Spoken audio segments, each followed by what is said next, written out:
Well, I'm Michelle.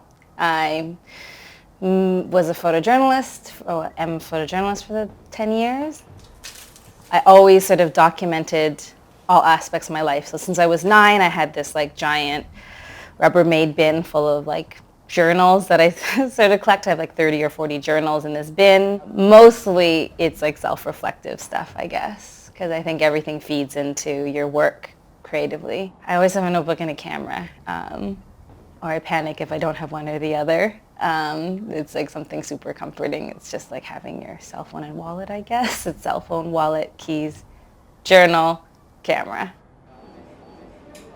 I built a dark room in my laundry room essentially when I was 16 years old, and so that's when I started. I was like really introverted and I didn't have a lot of friends in high school, so it was sort of the thing that I found and figured out that just a way to see the world, a way to talk to people, a way to be curious. It's funny, like I think how much of my identity is wrapped up in being a photographer and how proud I am of that. It's the first thing that I think I've done that I could be proud of.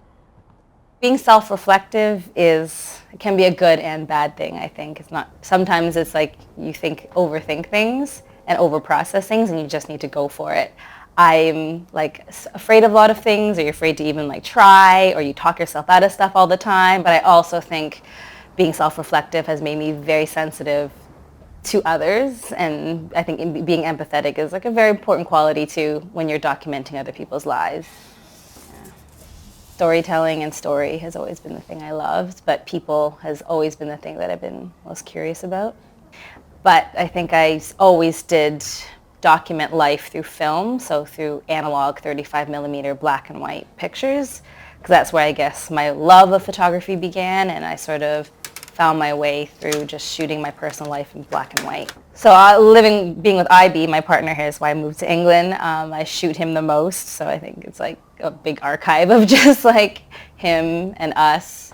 I take pictures of him when he's pissed at me or I'm pissed at him. I take pictures, so that's a big part of like all in black and white right now. It's like one of my biggest fears is that having like no identity and like not being anybody of interest, or just anybody, not having an identity. I don't know, I guess I've always been just never that self-assured. I've always been that kid that's just like, I don't know who I am, I don't have any friends, I'm kind of weird and a misfit. I try when I get stressed to always come back to that question. It's like, who are you and what do you have to say? Like, what do I give a shit about? And for that to be reflected in what I do or work.